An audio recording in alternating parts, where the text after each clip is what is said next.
विष्णुपदाय कृष्णपृष्ठाय भूतले श्रीमते भक्तिवेदान्त स्वामी इति नामिने नमो विष्णुपदाय कृष्णपृष्ठाय भूतले श्रीमते भक्तिवेदान्त स्वामी इति नामिने नमस्ते सरस्वती देवे गौरवाणी प्रचारिणे निर्विशेष शून्यवादी पाश्चात्यादेशतारिणे नमस्ते सरस्वती देवे गौरवाणी प्रचारिणे निर्विशेष शून्यवादी पाश्चात्यादेशतारिणे जय श्री कृष्ण चैतन्य प्रभु नित्यानंद श्री अद्वैत गदाधर श्रीवासादि गौर भक्तवृंद जय श्री कृष्ण चैतन्य प्रभु नित्यानंद श्री अद्वैत गदाधर श्रीवासादि गौर भक्तवृंद हरे Krishna Krishna Krishna Hare Hare Hare Ram Ram Ram Hare Hare Hare Krishna Krishna Krishna Hare Hare Hare Ram Ram Ram Hare Hare Hare Krishna Krishna Krishna Hare Hare Hare Ram Ram Ram Hare Hare Hare Krishna Krishna Krishna Hare Hare Hare Ram Ram Ram Hare Hare Hare Krishna Krishna Krishna Hare Hare Hare Ram Ram Ram Hare Hare Hare Krishna Krishna Krishna Hare Hare Hare Ram Ram Ram Hare Hare Hare Krishna Krishna Krishna Hare Hare Hare Ram Ram Ram Hare Hare Hare Krishna Krishna Krishna Hare Hare Hare Ram Ram Ram Hare Hare Hare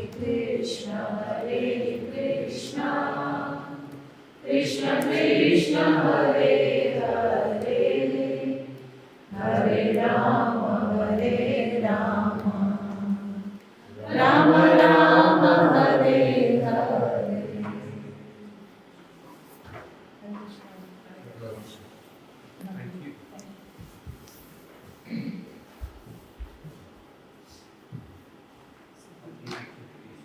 If everyone notices, sorry,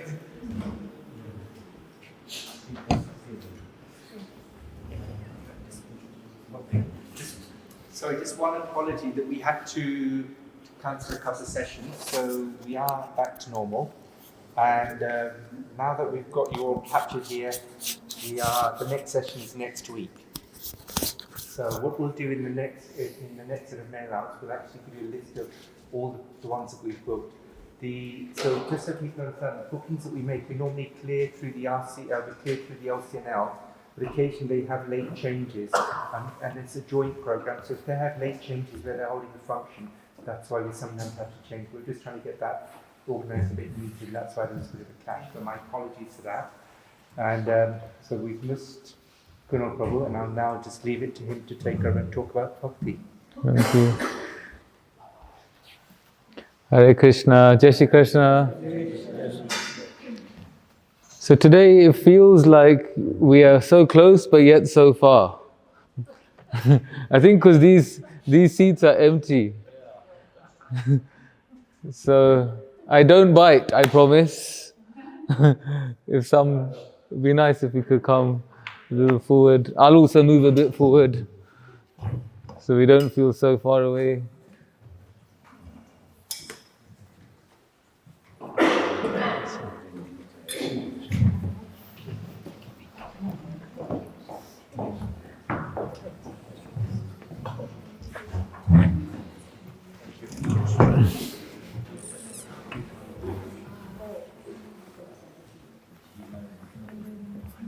Asking questions, if they don't have the mic, what happens is in the recording you can't hear the question.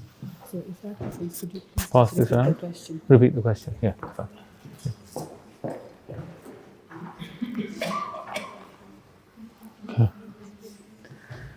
Okay. So, it's been a while. When was the last time? Was it 3, 4 weeks? Has it been 4 weeks? So, it feels like a long time since we were together. We covered the first half of chapter 9 up to text number 14, where we spoke about Mahatmas, the great souls. And then Krishna continues this conversation in this chapter. This is a very beautiful chapter. This is the the heart of the Bhagavad Gita. The Bhagavad Gita is 18 chapters, so this is right in the middle. So the essence of the Gita here is here actually in towards the end of chapter 9. So it's a really auspicious evening for us to be discussing this section of Bhagavad Gita today. So before we start, we'll do our usual grounding. We will ground by chanting the Mangala Charan prayers. If anyone would like the words, Divyesh Bhai has the Bhagavad Gitas with him, and the introduction of the Gitas has the whole the prayer.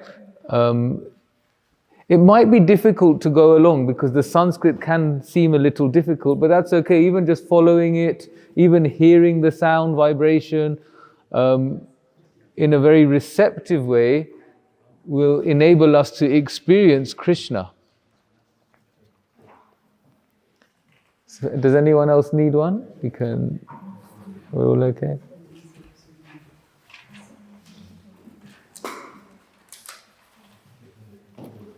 Okay.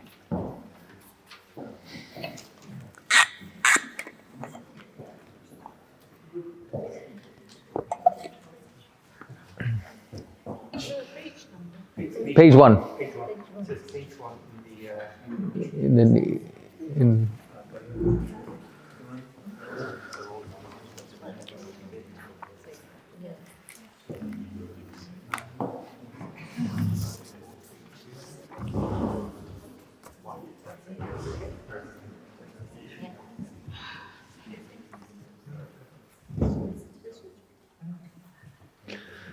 Are we ready?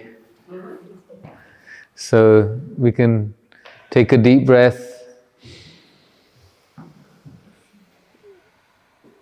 If you'd like to close your eyes, you can close your eyes, and we'll bring ourselves to this room Whatever happened during the day today, we can leave that all outside. And we're going to give ourselves permission to switch off from the day-to-day tribulations, the day-to-day responsibilities. And we're going to give ourselves permission to take this time to really absorb ourselves in this conversation between Krishna and Arjuna. Because this conversation, when we discuss it, has so much benefit. We invest our time in so many different things every day. So we're going to allow ourselves just 1 hour to invest our time hearing and discussing the most sacred conversation that's ever taken place in the world. And we'll chant these prayers, allowing Krishna into our hearts and allowing all the things that have disturbed us to just stay away. Om Gyantimirandasya Gyananjana Shalakaya Chakshurun Militam Yena Tasmai Shri Guruve Namaha. Shri Chaitanya Manobishtam Stapitam Yena Bhutale Swayam Rupa Kadamayam Dadati Swapadantikam Vandeham Shri Gurun Shri Yuta Padakamalam Shri Gurun Vaishnavamscha Shri Rupam Sagrajatam Sahagana Raghunathanvitam Tam Sajivam Sadvaitam Savadutam Parijana Sahitam Krishna Chaitanya Devam Shri Radha Krishna Padan Sahagana Lalita Shri Vishakhanvitamscha. He Krishna Karuna Sindhu Dina Bandho Jagatpate Gopesha Gopika Kanta Radha Kanta Namostute Tapta Kanchana Gaurangi Radhe Vrindavaneshwari Vrishabhanu Sute Devi Pranamami Hari Priye Vanchakalpa Tarubhyascha Kripa Sindhubhya Evacha Patitanam Pavanebhyo Vaishnavebhyo Namo Namaha. Shri Krishna Chaitanya Prabhu Nityananda Shri Advaita Gadadhar Shri Vasadi Gaura Bhakta Vrinda. Hare Krishna Krishna Krishna Hare Hare Hare Rama Rama Rama Hare Hare.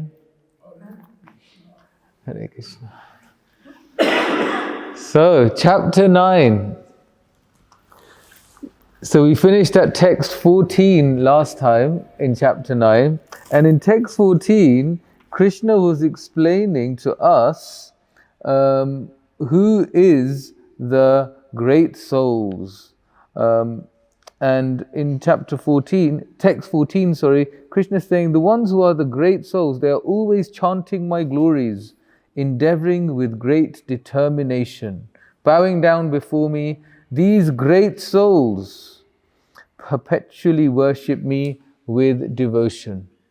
So Krishna was explaining that, yes, my devotees who are chanting my glories, who are speaking my Vakhan Karach. We like Vakhan. So who's doing Vakhan of Krishna? And those that are doing Vakhan of Krishna, they are also connecting with him in such a deep way. Such a deep way. He's saying they are endeavoring with great determination. Practicing spiritual life requires great determination. It's so easy to just take the foot off the gas with spiritual life, because Maya, the material energy, is always trying to test us. Maya is the illusory energy. And Krishna has given Maya Devi the seva of testing us. And not testing us because wanting us to fail, testing us just so that we can improve in our determination. Just like the examiner or the lecturer at university is testing the students, not wanting them to fail, but wanting them to come to a certain level, wanting them to reach a certain level of connection. So when we're at university, when we're studying, what we're trying to connect with is a certain level of understanding. When we are in a relationship, when we get married, we are trying to reach a certain level of understanding with the other person. And beyond that, we're trying to reach a deep connection. And when we can really connect with someone, whoever that person is, a relationship starts to build deeper and deeper and deeper. But it requires great determination, especially when we are practicing spiritual life. We get tested all the time. It's like, maybe we can reflect. How many times may you have left this room thinking, okay, from now on, I'm going to do this for Krishna. Whatever it is, I'm going to chant 1 round for Krishna every day, or I'm going to start doing agarbatti every day, or I'm going to start offering my food to Krishna every day. We might have a little thought, okay, yeah, I'm going to do it from tomorrow. Kalti karsu. And then tomorrow comes, and it's like, okay, aaj nahi, kale. And then weekend comes, okay, weekend jao, then Monday. And the weeks keep going by, and then we come back here, 2 weeks go by, we come back here and we get that reboost, we get that thing, okay, I've got to do it. And then we leave here again.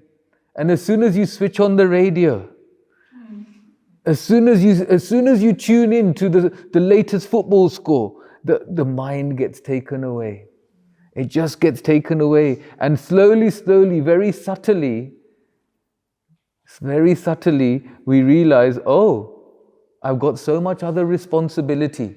So that's why Krishna is saying in text 14, Dhrida vrataha. It takes great determination. To continue on the path of spirituality takes great determination. Why does it take great determination? Because this world is not exactly conducive to spirituality. Where we live, what we do, it's not exactly conducive. So what we're doing in one sense is we're going against the grain. I heard one saint say a quote that to be considered normal in this insane world is insanity. So we're striving to be normal in an insane world. We want to fit in. But sometimes wanting to fit in actually may not, but may take us away from the needs of the soul. The needs of the soul. So Krishna is discussing with Arjun, look, this is what the great devotees do. And then he tells Arjun, look, this is what the others do. So in text 15, others who engage in sacrifice by the cultivation of knowledge, they may worship the Lord as one without a second, as diverse in many, and in the universal form. So he's saying to Arjun, some people may think that we are all God. I am God, you are God. Worship the super one as diverse. Some people may worship me in a way that one devta, another devta, we're all the same.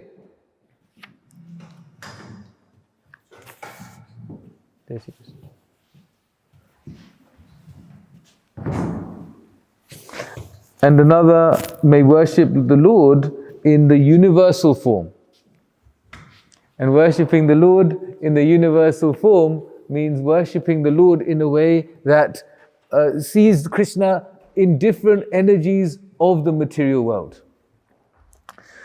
But what Krishna's saying is, let's go deeper than that. Krishna's mood is, I want my devotee Arjun to get the best of the best.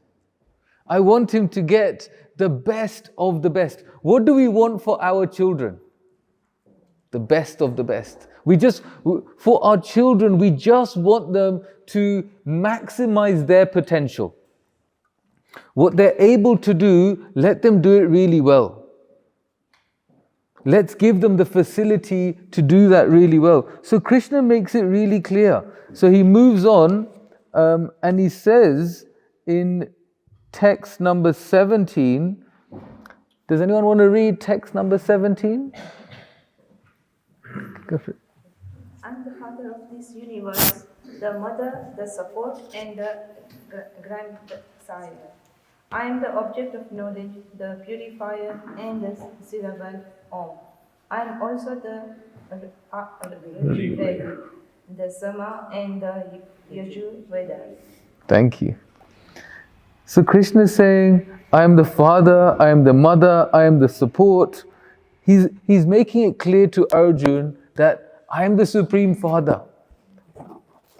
The father usually provides everything. So I'm providing for you. I am the mother.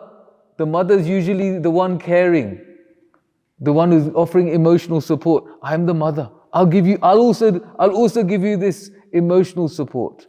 I'll give you care. I'll give you affection. I'm the object of knowledge. All the knowledge that we are studying, may it be the knowledge of the world or may it be spiritual knowledge. Krishna is saying the cause of the cause of the cause. Behind everything is the source. There must be the source of knowledge. There must be someone who has given this knowledge. And Krishna is saying, I'm the one who's giving the knowledge to everyone. So he moves on, and in the next verse, he says, I am the goal, the sustainer, the master, the witness, the abode, the refuge, and the most dear friend. I am the goal, Gatir, I am the goal. The goal, he's the goal. So he's saying, we have so many goals in life. We want to be rich, we want to be famous, we want to be known by others, we want to be giving. We have so many different goals. We want to be kind, we have different qualities we want to achieve. And Krishna is saying, I am the goal, come to me. Try to just come to me. If you come to me, you will find your inner contentment. What you're searching for here. In the material world, it is described, we are like a fish that is out of the water. See, a fish that's in the water is very much at home, right? Because it's in the water. Now imagine you take the fish out of the water and you give the fish a palace with gold, a golden palace. You give the fish a golden palace, 10-bedroom mansion palace with swimming pool and a Tesla and everything. Will the fish be happy? No, why not? She won't be alive, will she? Sorry? She won't be alive. Because She can it needs the water. The fish needs the water. The fish needs the water, and without the water, without that feeling of home, the fish feels, no matter what you give me here, I'm not going to feel satisfied. Just put me back in the water. So similarly, we are all spiritual beings, and we've come to this material world. And the more we connect to spirituality, we feel like the fish who's in the water. But the more we are disconnected from spirituality, it's like taking the fish out of the water. And we achieve so many things in this world, but still there's some suffocation. There's some yearning for something more. It's not enough. Everything, I spent the last 6 months dedicating myself to get this promotion. I got the promotion and it's not enough. I dedicated the last 6 months making sure my child passes the 11 plus. They pass their 11 plus and then it's not enough. I might need something more. I spent the last 6 months traveling around the world. I wanted to see different places. I wanted to see different sites. I wanted to see the Taj Mahal and the pyramids and this Empire State Building and Niagara Falls. I saw everything and still there's something missing. And what's missing when we feel like this is the inner connection. It's that spiritual inner connection with our real self. We go through life and time goes very, very fast. Doesn't time go fast? It's already March 2024. I'm like, oh my God. You know, the other day, my sister said to me, let's plan a Christmas holiday. I'm like, already? You know, and I get like, we just had Christmas. And now we're thinking of next Christmas. Then I think I'll have a birthday by then. I'll be 43. Oh my God, life just keeps going. It just keeps moving. The kids keep growing. Everything keeps moving. It's going very, very fast. Time is an illusion. It's described time is like an illusion, and every year will just go faster. It will just feel that it's going faster and faster and faster. So here, Krishna is saying, make the most of your time. And making the most of the time means connect with the person who's the goal. What's the real goal? We have so many goals, but the goals have kept changing once we achieve the previous goal. And once we've achieved the previous goal, because of a lack of inner contentment, we find another goal. It's like we may have thought that once I'm earning X amount, I'll be fine. But then it's like, oh, haji jarak vadare jose chokra universe chokra na lagan karu parse. And there's so many different things we think about. There's so many different things we think about. So Krishna is saying that I am the refuge. Take all your worries that we have. Does anyone worry here? Anyone spend time worrying? Yeah? Yeah? It's a common thing, yeah? It's a common thing. Yeah. What? Yeah. So Krishna is saying that, worry, instead of worry, take refuge in Him. Sharanam. Take refuge in Krishna. Take refuge in me. We hear the nice song in the Vallabh Sampradaya, Sri Krishna Sharanam Mama. Take sharan of me. Take sharan of me. Take shelter of me. Take refuge in me. And that way stop your worry. One saint said, worry is a poor substitute for proper loving action. Because where does worry get us? Like you sit and you worry. And sometimes we take sharan of worry. If we notice, we take shelter of worrying because we think by worrying, I'm actually doing something constructive. Oh no, I have to worry about this. Just like whatever, stressed. And we think we need to worry about something and call someone, and we do all of this stuff. But actually, the taking shelter of worry or worrying is a poor substitute for proper loving action. So instead of worrying, we can do something constructive in a loving way. And that way the worry can dissipate. Because worry doesn't really have any productivity. It doesn't really have any productivity. Like if we are worried about someone, do some proper loving action for that person. If we're worried about something, do some proper loving action to improve that thing. And that way, we'll actually do something beneficial. And Krishna is saying, take refuge in me and I'll take care of you. And he says, I am the most dear friend. So if you had a dear friend, it's said in this world that even if we have a handful, just a handful of very close, dear friends, we are extremely fortunate. we are extremely fortunate, even if we have a handful, just a few of well-wishing, dear, close friends.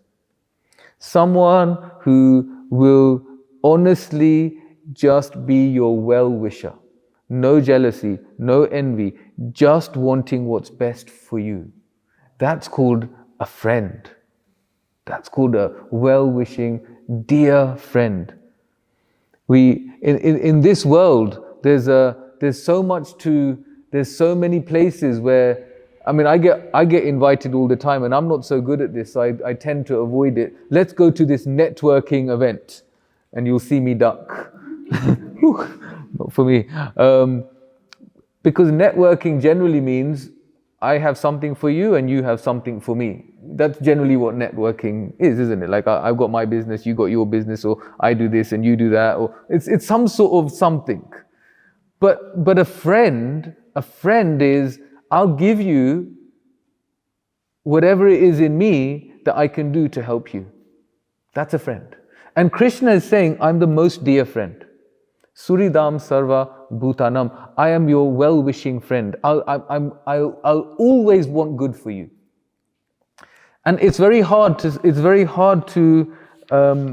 accept it sometimes, because so many bad things happen, and it's in this world. And once a person said, why do bad things happen to good people? You ever think, why do bad things happen to good people? And then I was thinking, yeah, but why shouldn't they? Why shouldn't bad things happen to good people? And the reason I was thinking this is that if we have this notion that bad things shouldn't happen to good people, that means we are totally in some sort of agreement or understanding that there must be an organizing principle, there must be God. So it's hard to accept, in one sense, bad things happening to good people, because actually we think that there can't be God if bad things are happening to good people. But what we're actually understanding is like this: do we believe in God or don't we believe there's a God? And if we believe there's a God, then we think, okay, he must be benevolent. Everything must always be good. Why is there so much pain and suffering? But if we don't believe there's a God, then how can we then expect anything to be fair? Where does that expectation rest on? What happens is that actually, most of the time, when people say they don't believe in God, they do. It's just that they're finding God's way quite hard to accept.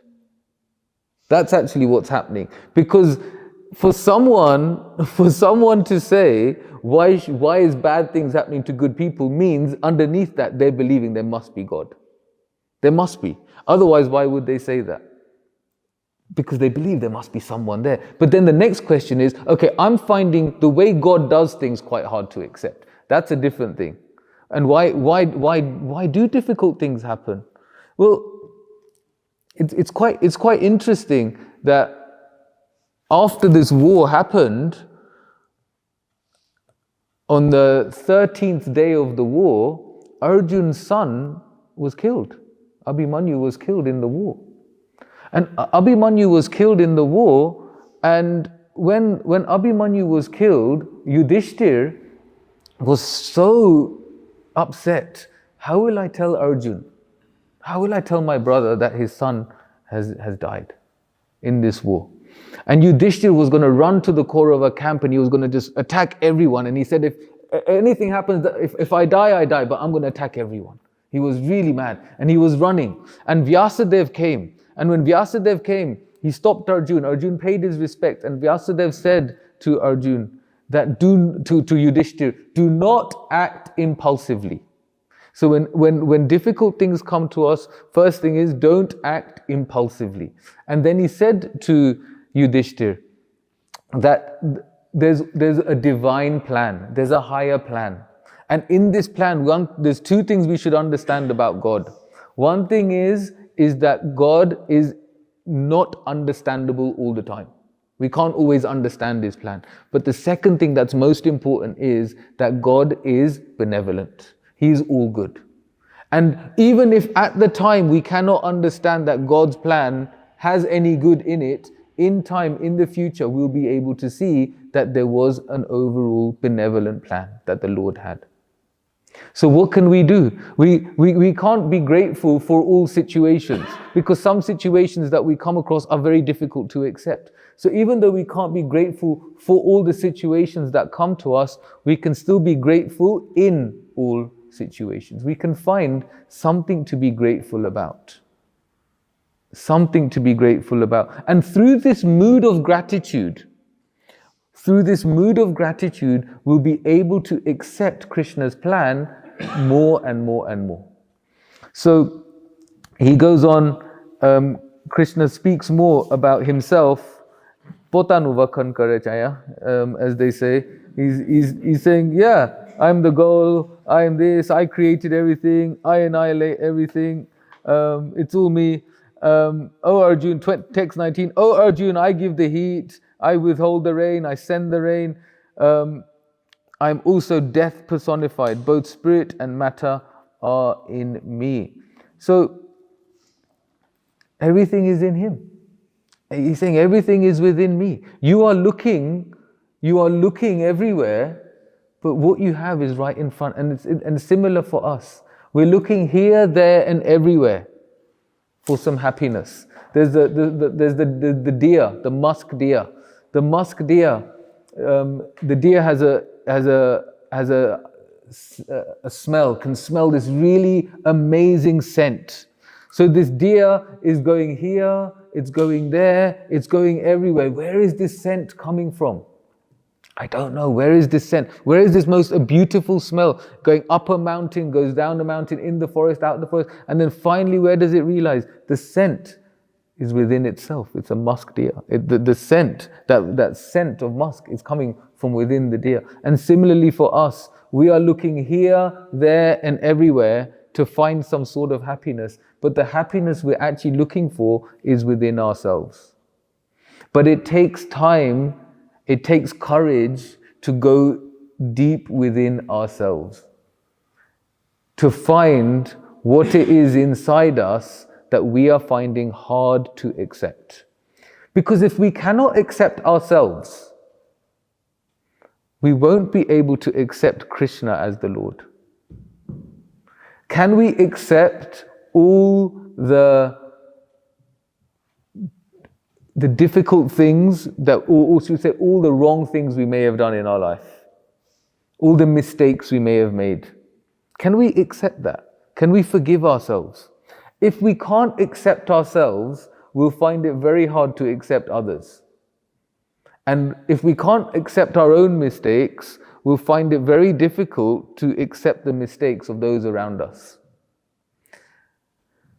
If we can't accept that we are lovable, if we cannot accept that we are lovable, then we'll find it very hard to accept that Krishna really loves us. If we don't think we're lovable, then how can we accept Krishna loves us? It's very hard. So it takes a bit of courage to go deep within our own heart and think about, why is it that I give myself a hard time? We were talking about worry earlier. Is sometimes that worry just about the way we are? About maybe we went to an event and someone didn't say hello to me and how that made us feel. And when that happens, we go to an event, someone didn't say hello, and that made us feel really bad. What actually is it? Actually, that person may have not snobbed us, maybe they just didn't see us. But we took it in a way that was, oh, they don't like me. They snobbed me. But actually, that means something within ourselves isn't accepting ourselves. It's not accepting ourselves. And if we can't accept ourselves, how will we ever accept our children for who they are, our parents for who they are, our family, our relatives for who they are? And then how will we ever accept that Krishna really does love me? We may hear this, Krishna's my friend. Yeah, maybe he is, maybe he isn't. Krishna loves you. Yeah, if he loved me, why don't I have a Ferrari? If he loved me. And you see, Duryodhan, he was never, he sometimes had a thought, maybe Krishna's God. But then when Abhimanyu died, when Arjun's son died, he said, Krishna can't be God, because then he would have saved Abhimanyu. He would have saved Arjun's son. If Krishna was God, he wouldn't have let Abhimanyu die. So Krishna has designed this world that if we desire him, we'll get him. But if we desire not to believe he's there, he'll give enough facility, enough argument that he's not really there. Bad things happening to good people, that's an easy one. Oh, Krishna can't be God, there can't be a God if bad things are happening to good people. For the person who wants to believe in God, they'll think, oh my God, look, I am breathing in oxygen and I'm breathing out carbon dioxide. The plants are breathing in the carbon dioxide and they're breathing out the oxygen. Where does such a system exist? How can this be possible? You know, like you think of a cloud. A cloud holds water and then it rains over the land. Like amazing. Like the water evaporates, it goes up and then it comes down and the land gets water. Where does such a system exist? But for someone who doesn't want to believe in God, they'll say, oh, but the cloud, it's even raining on an ocean where there's no water needed. So there's always an argument for belief and there's always an argument for not believing. And Krishna is facilitating both. Why? Because what he's really interested in is, what is our desire? What's our inner desire? So he moves on, and it's good we started early today. So he moves on. Okay. That's why Divyesh Bhai sits at the front to keep time on me.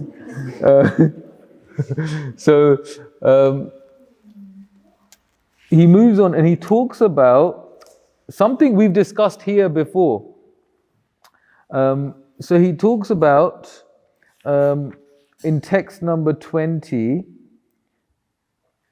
those who study the Vedas and drink the soma juice, seeking the heavenly planets, worship me indirectly. Purified of sinful reactions, they take birth on the pious heavenly planet of Indra, where they enjoy godly delights. So in some faiths we hear that if you do something, you will go to heaven. You know, if you do good things, you'll go to heaven. If you do bad things, you'll go to hell. That's, you know, a simplistic way that we hear different faiths speak about God. And the thing about the Vedas is that it's very inclusive. There is heaven and there is hell. But what the Vedas actually give us is something beyond heaven. Beyond heaven is spirituality, spiritual world. So heaven is a place, the heavenly planets are a place where you can go spend thousands of years. After this life, we can go there, we can spend thousands of years there, have a really nice time, drink the best drinks, have the nice food, have lots of much better looking people than we all are here, association with, but you're all really good looking, I mean, you know. But you know, it's said that heavenly planets, it's like we all look like frogs compared to how beautiful everyone is in the heavenly planets. It said actually the people here, we look like frogs, that's how it's described, compared to how beautiful everyone looks like in the heavenly planets. So we can go there, but what does Krishna say about it in text 21? When they've enjoyed vast heavenly sense pleasure and the results of their pious activities are exhausted, they return to this mortal planet again. So what does it mean? It means that going to heaven, that means when you do good punya, we do good punya. Punya leads to heaven, but bhakti leads to Krishna. So punya means being very charitable, doing good work for others. This gives us heavenly or pious credits. And getting pious credits means either you go to the heavenly planets, or you might be born as a king in this world, or as a queen in this world. You enjoy the material opulence. But then what happens? The results of the pious activities are exhausted. So it's said that in the heavenly planets, it's like you wear a garland. And you spend thousands of years there. But every year, one of the flowers on the garland falls. And after thousands and thousands of years, the garland is nearly over. And then you have to come back here. So what does it mean? It means Krishna is saying, yes, if you want to really enjoy yourself, you can go to the heavenly planets. And you can spend thousands of years there. But then you'll have to come back here. Why here? Because when it's really fun in heaven, we won't really feel like going to Krishna. Why? Because it's too much fun. In this world, it's designed in such a way, dukkhalaya. Dukkhalaya means there's enough misery in this world to make us think. There's enough suffering here to make us think that surely there must be more to this. There must be more. Because the suffering here, it can be quite intense, isn't it? Isn't it? It can be quite intense. It's not so easy here, where the body, every now and again, problem. The mind, every second of the day, problem. Relationships with others, a lot of the time, problem. It's difficult. It's really difficult. Because just putting two people in one place, before you know it, it's like a fire. It's like a fire. So Krishna is saying that in this place, in this world where we're at, it's actually described, the demigods, the devtas, are looking at us thinking how lucky we are. Because we're in a place to experience the suffering and not too much suffering like hell, because hell would be too much suffering to even think beyond, let me just get out of this pain. It's just the perfect place for us to invoke the bhakti within the heart. The human birth is such a benediction. It's such a benediction that the human birth is the only birth in this world where we can actually think, what happens to me after death? Dogs and cats and lions and tigers and peacocks, they don't talk about this stuff. They don't talk about this stuff. But the human being has the intelligence to understand or to question, what is the meaning of life? What is the purpose of life if one day I'm going to die? See, for an animal, life is quite simple. Eating, sleeping, mating and defending. Yeah. Eat, sleep, mate, defend. Very simple. The human being that does not think beyond matter is also thinking about eating, sleeping, mating and defending. Actually, but it's just a bit more polished. We go to a restaurant, eating. We have Super King bed with this and that, sleeping. The human beings are also looking to have relationship with the opposite sex, mating. And defending. How do we defend? We have alarm system, CCTV, camera. That's how we defend. So a lion is doing the same thing, but the lion sleeps outside. That's their sleeping. The lion is eating, just eats another animal in the forest, eating. Mating, just finds another she-lion just hanging around, mating. Defending, it guards its little area, the pride. It guards its little pride, and that's their defending. So actually, what are we doing that's so different to an animal? The human being has the capacity to question. That's the difference. What happens after this? What happens after this? What's going to happen? Where am I going to go? I remember when I was young, when I was a teenager, and I'd be out with my friends, and we'd be doing all sorts of nonsense. And at some point in the night, whatever time it would be, I would get a little deep, and they would be like, Kunal, just shut up, be quiet. And I'd say things like, what do you reckon's behind that star? Could someone be there? They're like, "Kunal, stop it, stop it." And then I remember once saying to one of my friends, "What happens when we die?" They said, "Stop, why are you talking about death?" But actually, unless we can get real with death, unless we can really get real with death, we won't really be able to be real in this world, because we'll just try and escape. Not yet, not yet, not yet, not yet. Just later. Atyare nahi. Kale baat karsu, you know. But actually, if we can get very real with it, it's actually a very natural part of living is that one day we're not going to live. It's just a very natural part of life that one day we're not going to be here. And that's okay, because the soul continues on. But if we're very attached to everyone and everything, then it becomes very hard, because we just find it so hard to let go. It's not a problem to be attached. It's very natural. If we're attached to our child, I mean, if you have a young child, you're going to be attached. It's very natural. But if we're more attached to Krishna, it's not that Krishna is saying don't be attached to your child, don't be attached to your family, don't be attached to what you've achieved in this world. But what Krishna is saying is just be more attached to me. Because then when that time comes, if you're more attached to me, you'll be okay to let that go, because you're more attached to me. You'll be looking forward to coming to me.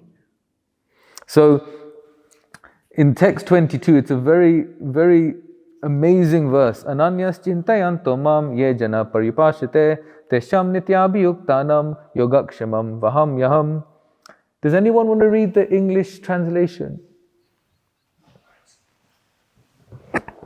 Oh yeah, we've got a mic. Don't worry that the mic will not pick up your sound here, but the recording will pick it up. So you'll be famous. There we go. Can anyone read the English? Yeah, thank you. Text 22. But those who always worship me with exclusive devotion, meditating on my transcendental form, then I carry what they lack and I preserve what they have. Thank you so much. That was good, thank you. Worship me with exclusive devotion. So Krishna is saying, don't get caught up in wanting to go to heaven. Don't get caught up in wanting to go to heaven. It's temporary.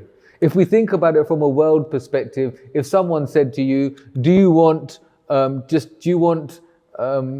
go out tonight and have the best night of your life, or would you like 10 million pounds that will sort you out for the rest of your life? You'll say, I'll have the 10 million pounds. Why? Because that's an investment for the future. So Krishna is saying, I'm here eternally. I'm here all the time. I'm here eternally. I'm here all the time. And because I'm here eternally and I'm here all the time, it's okay? Yeah. Because I'm here eternally and I'm here all the time, do what is best for your life, and what is best for your life is to devote to me. And then what he says is this, Yogakshamam Vaham Yaham, I carry what they lack. So whatever it is we are lacking, Krishna will carry that for us. And we can see sometimes in our life that Krishna does make the impossible possible. He just starts to sort things out. Just like starts to make things happen. Roads start to open and it's just like, whoa, how did you do that? Where did that come from? And I preserve what they have. And whatever spirituality, whatever connection we have blossomed with Him, He will preserve that. He won't forget anything we do for Him. You know, sometimes when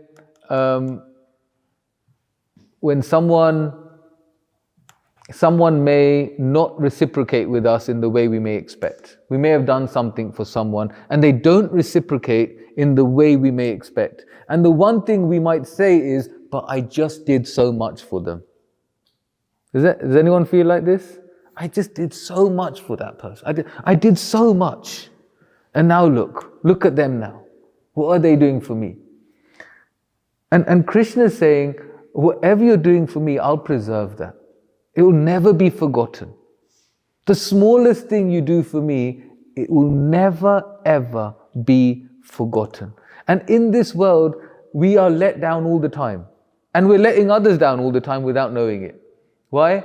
Because this world, what we're doing is we are projecting so much expectation onto others, and others are projecting so much expectation on us. And because no one can meet anyone's expectation, everyone's upset with everyone. And then when we meet them, Kemcho, I missed you so much.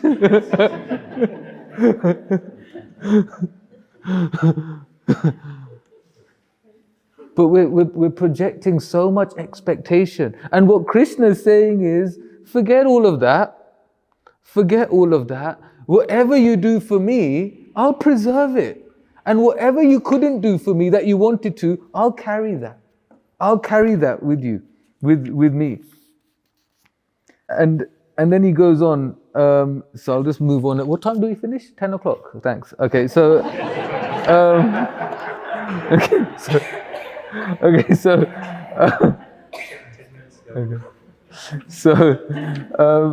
so Krishna goes on. He speaks about why it's important to worship him compared to worshipping anyone else, because worshipping him means eternal life.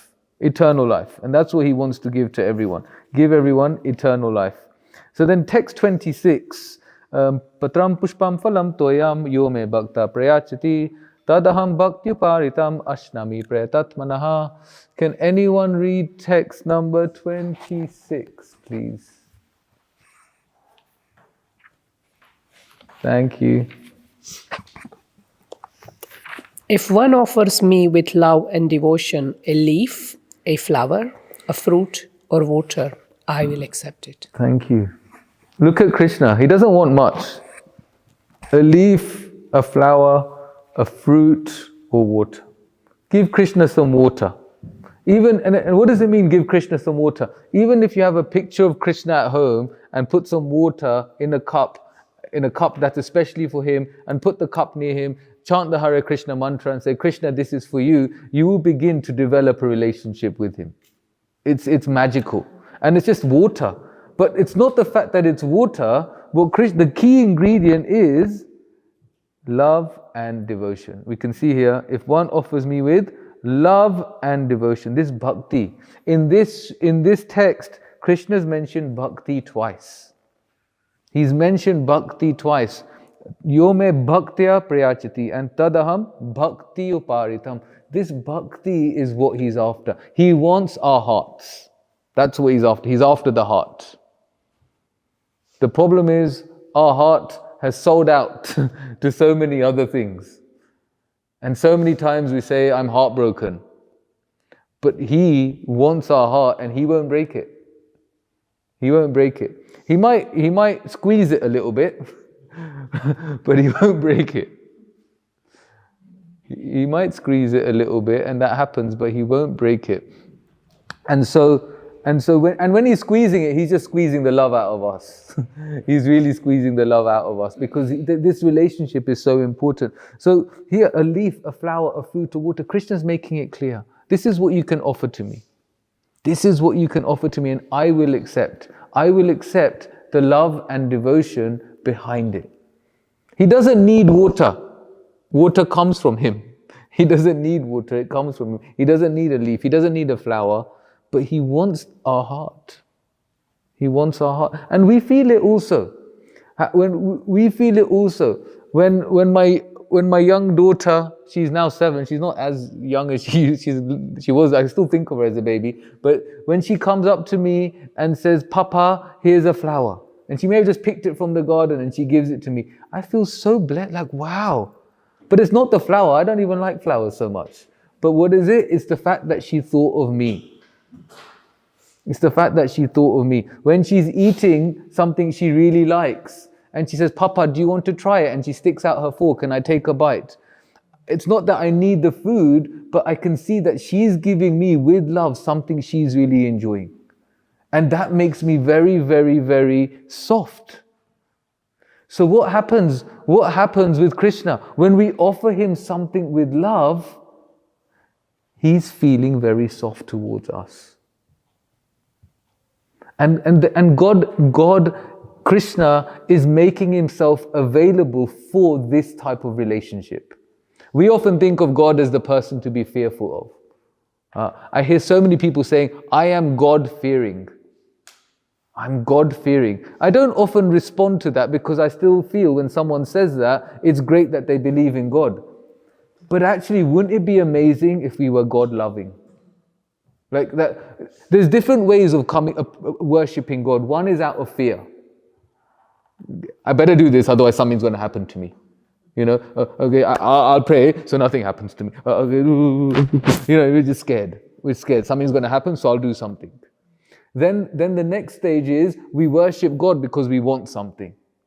If I worship God, then I'll get a house by the sea, a color TV, all these things. So when we want these things, when we're looking for these things, that's another time when we worship God. And then the stage beyond fearing God, the stage beyond wanting something for God, is actually we think we have a duty. I have a duty to serve God. Just like we may have a duty we have duty in our life. But beyond duty is love. See, if we have elderly parents and we serve them out of duty, it's very nice because we're still doing our duty. But if we serve them out of love, it's a whole other dimension. If we serve our children out of duty, we do it, but when we serve them out of love, it's a whole other dimension. But still, duty is very good, because in Kali Yuga, most people are not doing their duty. But if we went beyond duty and served with love, then we're creating an atmosphere that is very, very, very much so charged with upliftment. And Krishna is encouraging this. In the next text, he says, okay, look, if you can't do that, basically he's saying, if you can't give me your heart, then he's saying, whatever you do, whatever you eat, whatever you offer or give away, whatever austerities you perform, do it for me. And this is probably the stage where we're at, including me. We're trying to be at even. Maybe we haven't got the full love and devotion for Krishna. But still what we can do is, whatever we are doing, do it as an offering to Krishna. Whatever we're doing. So whatever we're good at, do it for Krishna. Whatever we're good at, do it for Krishna. You like to draw for Krishna.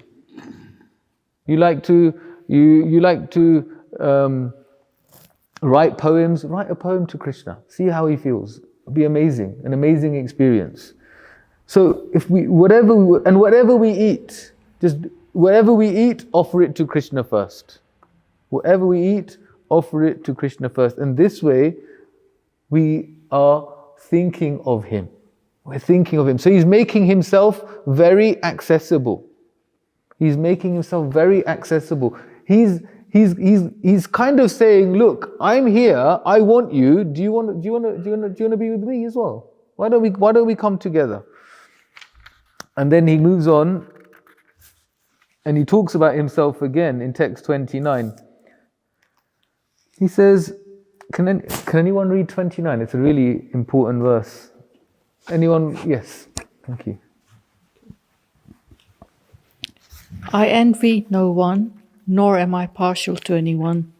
I'm equal to all, but whoever renders service unto me in devotion is a friend, is in me, and I'm also a friend to him.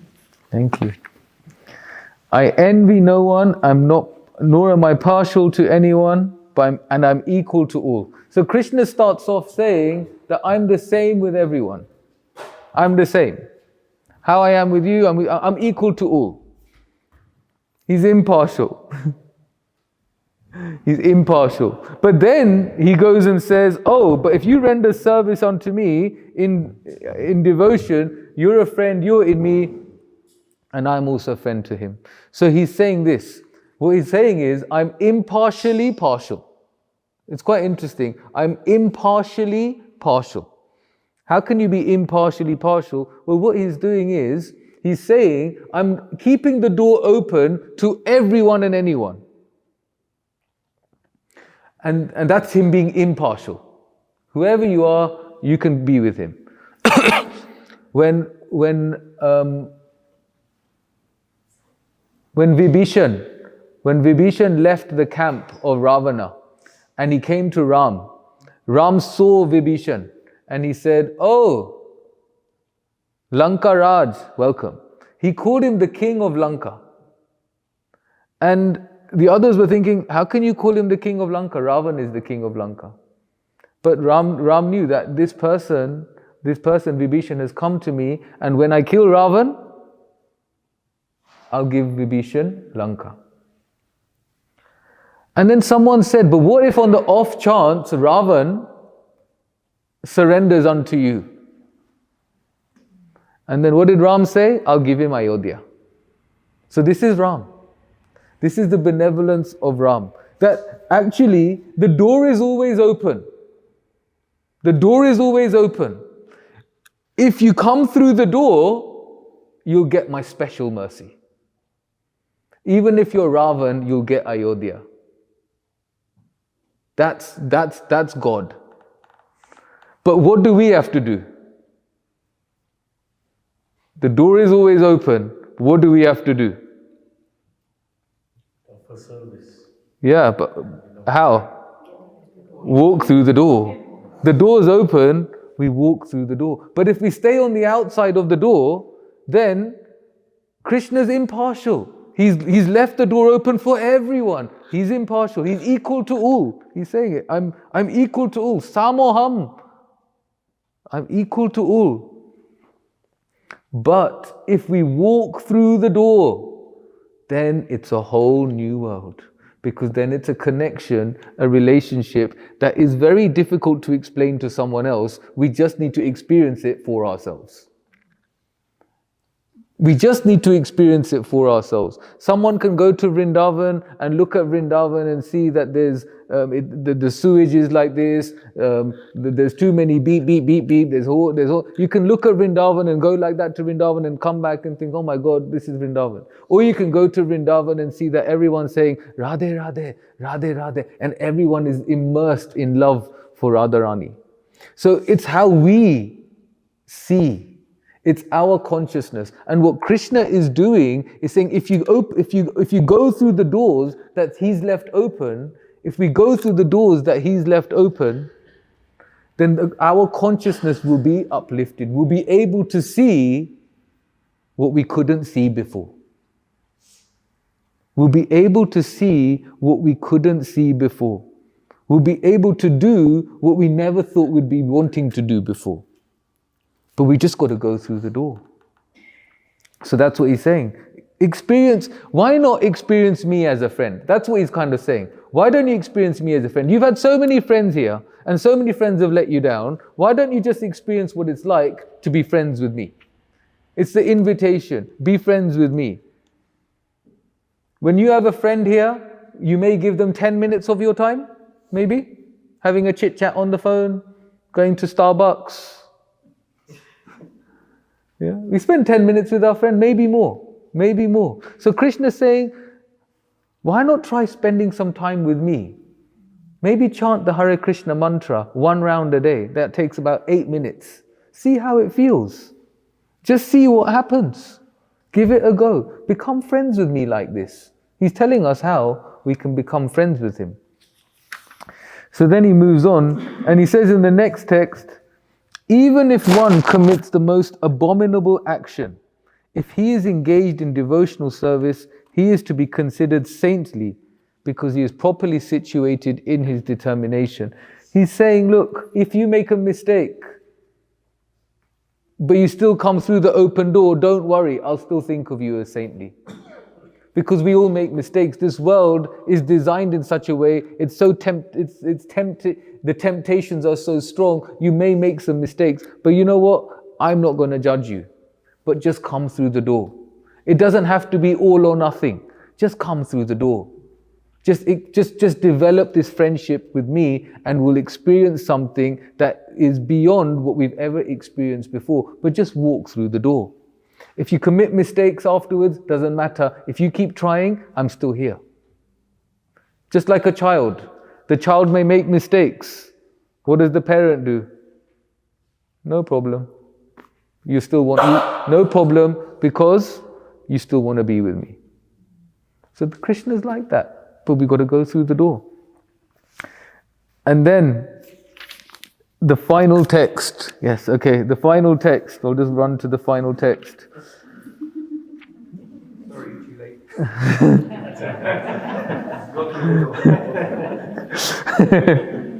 Manmana bhava mad bhakta mad yajimam namaskuru mame vishashi yuktvevam atmanam mat parayanaha.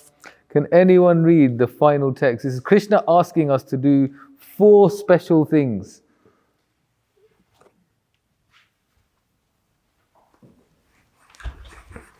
Thank you. Engage your mind always in thinking of me as in Krishna. Become my devotee, offer obeisances to me and worship me. Being completely absorbed in me, surely you will come to me. Thank you for always think of me. We're thinking of so many things, and the mind gives us such a hard time. It's the mind can either be our worst enemy or our best friend. But the way to make the mind our best friend is to start thinking of Krishna. Because by thinking of Krishna, he'll give us the intelligence to know what to do and what not to do. What to think about, what not to think about.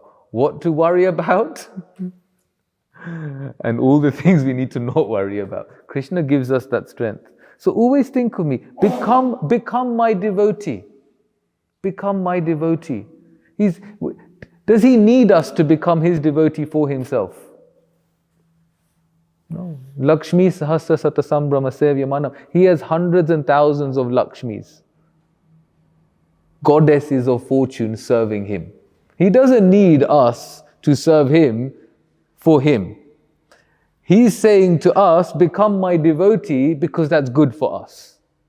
It's hard for us to believe that, because we're used to a world where everyone's trying to exploit us.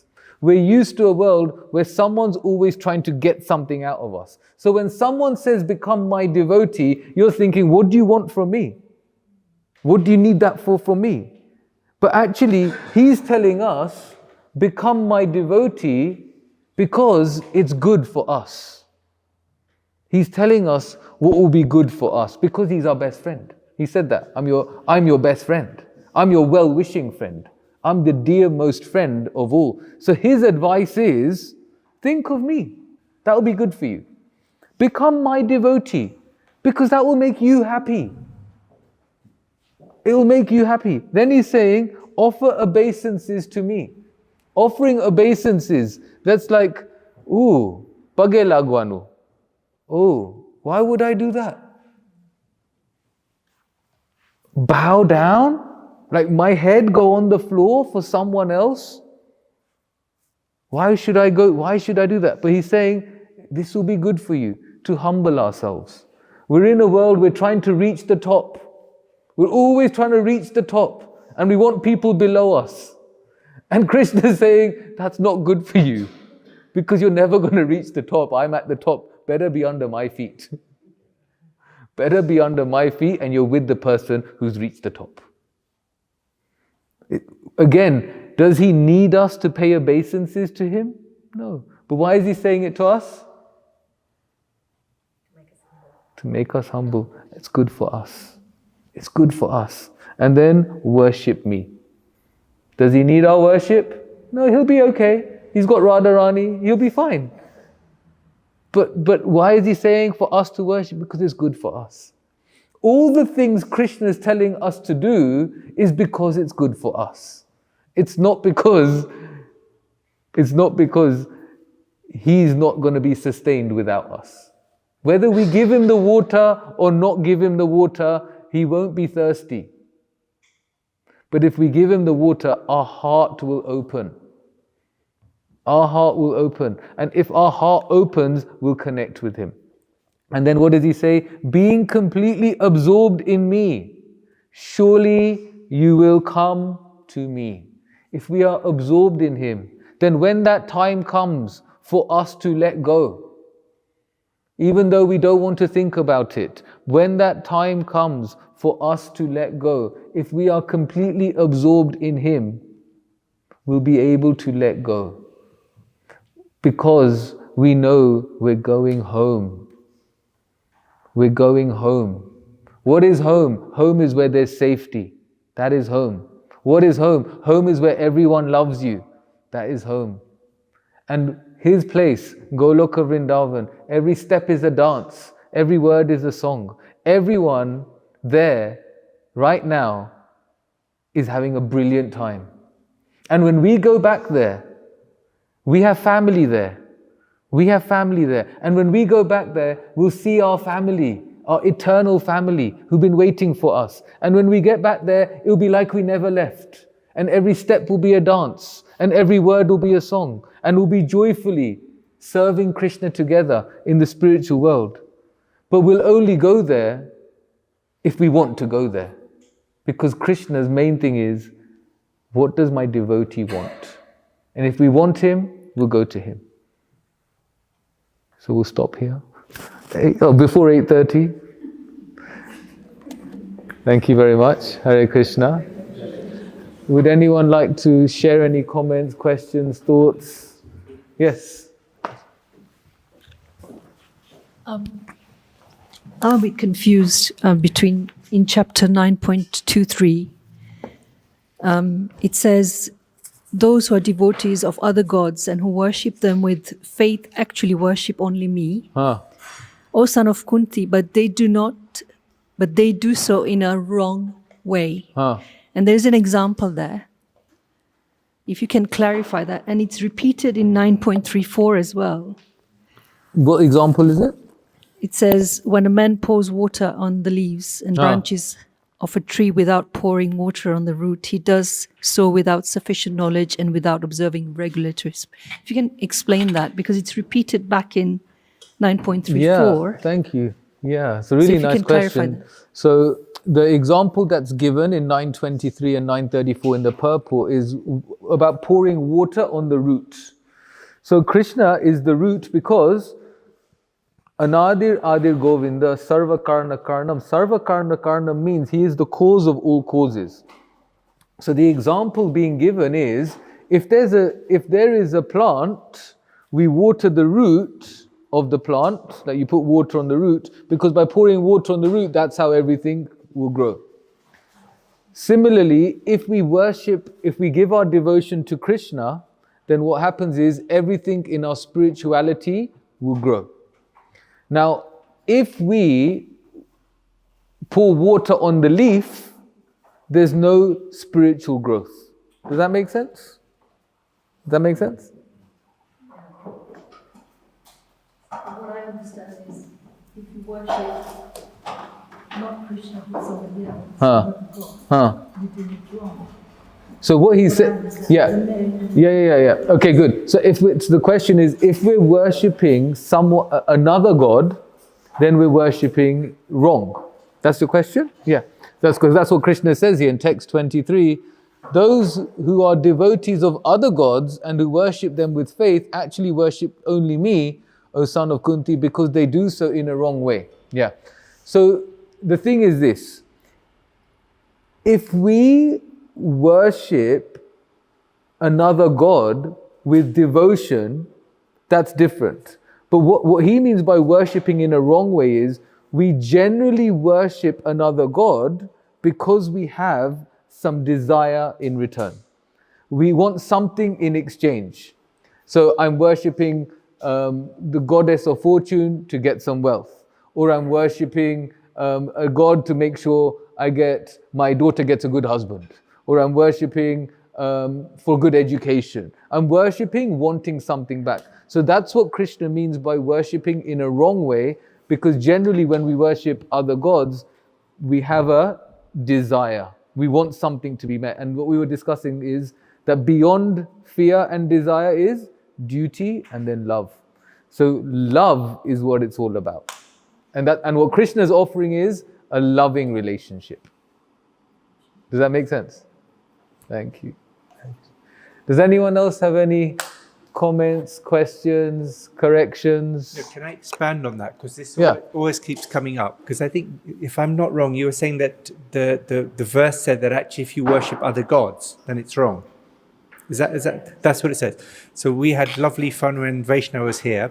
So because if we listen to the Bhagavad Gita, as you say, he's like, I am this, I am this, I am this.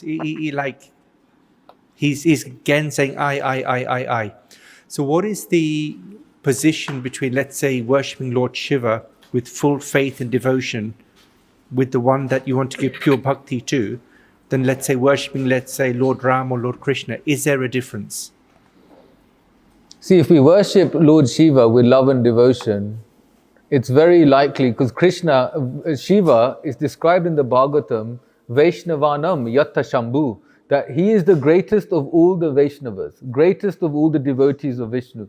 So as a devotee of Shiva, he will direct you to the person he is meditating on. He's always meditating on Vishnu.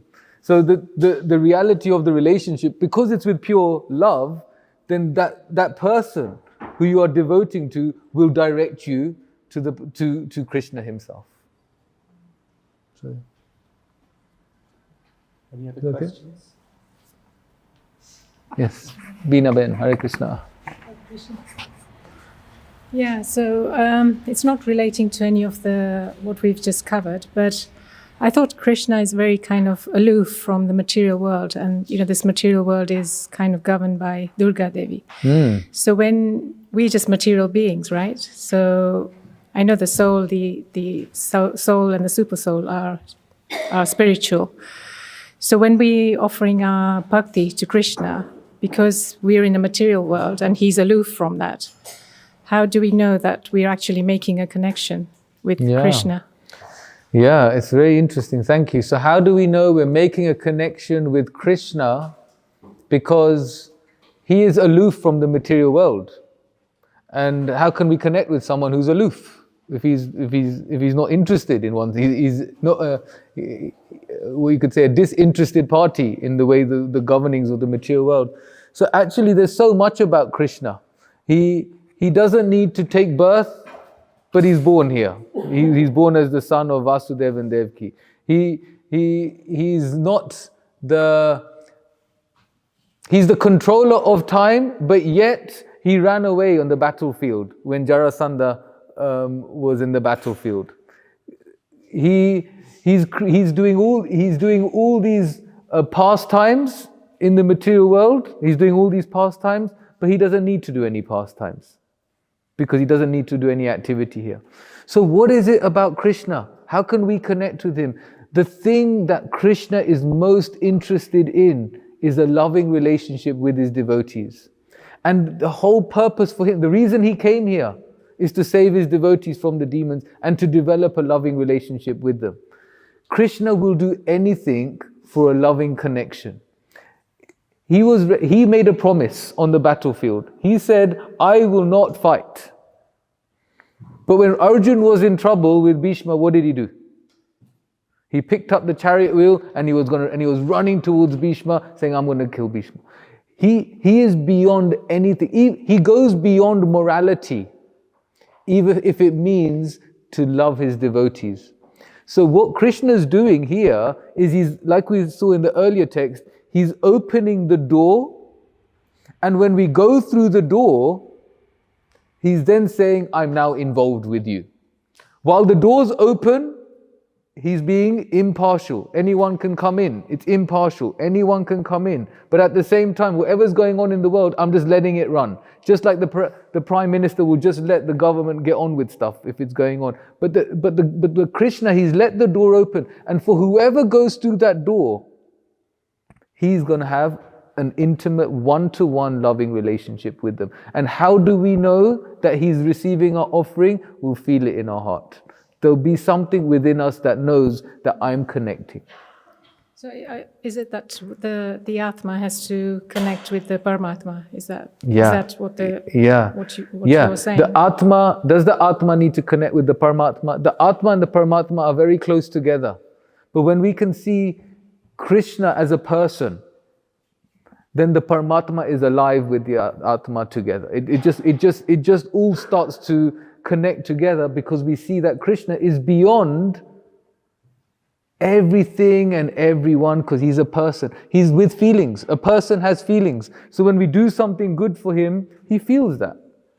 He feels that. And when he feels that, we feel it back in reciprocation. Does that make sense? Yeah. Thank Thank you. you. Thanks very much. Anyone else like to share anything? Yes. Sorry. To share something that happened in India recently. I just came back and I was with a group of Germans in Goa on Ram Mandir inauguration day.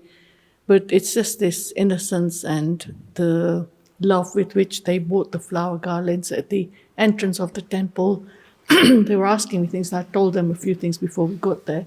But just cutting a very long story short, they asked me what to do with this. So I said, let's go in. The priests will direct us, So they did their offering, and then they were given the prasad back. So they said, oh, we're not supposed to eat this because we were doing Ayurveda. So I said, yeah, let's take it back and give it to the staff at the villa who are working and they can't come here, and they'll appreciate that. But they were just so mesmerized by the whole atmosphere and the experience of being in the Hindu temple, Ram Mandir, and the energy and everything, and they closed their eyes. We had the aarti and everything. But when they came out, those were the words, we feel so uplifted. They felt so amazing. And they're not Hindus or anything, but they just went with that love and respect for what was going on around them. It was just amazing, it really was beautiful. So I just thought I'd share. Thank you for sharing. Hare Krishna. When we are with others and we see them go into a temple, even if they don't know anything about anything, but they feel the reciprocation. And it gives us faith when we see others who are feeling uplifted. And why did they feel it? Because they went with so much innocence. So much innocence. And when we go before Krishna with so much innocence, then the reciprocation. When we go with so much expectation, then there's a problem. Yeah. Thank you. Prabhuji, is there a meaning to Dhananjay or Gudakesh, like names of Arjun? Yeah, so Gudakesh means one who has conquered sleep. So he's, a lot of in this world, what happens is we want to experience happiness by sleeping more. And Arjun, he would be up all night practicing. So what is it about him? Dridhavrataha, he had great determination. So Gudakesh, he's conquered sleep, and this means someone who understands that sleep is there for the body to recuperate. But there's so much more to life when we're awake than when we're asleep. Dhananjaya? Dhananjaya means, I've forgotten, Dhananjaya, victory. I'll have to remember, Dhananjaya. Google. Google. I've forgotten. Thank you. Probably call it Yes. there with the questions. So initially from our end, just a very grateful thank you for everyone taking their time to actually join us today. Because I know it's there was a bit of a delay, but we're really grateful. I think we need everyone here to participate, and we need lovely Kunal to give us his pearls of wisdom, as they say. So Kunal, just really, it's like one thing what strikes me sometimes that with all of us, if we've got our children and our children are like, they're in the cricket and they hit the six, we're thinking, yeah, it's my kid. And we all get very proud. And I think we've got Krishma there, who's Kunal's sister. I remember her son has done wonderful in the exams, and I saw the joy on her face when all this was going on. So sometimes in our world, when we actually look at these people by their children, we actually get an insight into their parents and their upbringing and their father and their mother. So the reason I'm saying that, we're very grateful today that actually Kunal's parents, who have given us this lovely example of how to behave, is a reflection of really them. And today they're sponsoring the event. So again, we're very grateful for Bhavananti and Kiran Bhai for taking your time, and of course to Krishna as part of the family for coming here and doing this, and of course to you. So we're very grateful that you've done this. And thank you very much. And please, they've got a big feast laid on, so if we go there and enjoy that, and we'll see you hopefully all next week. Hare Bar, thank you. Hare Krishna. Thank you.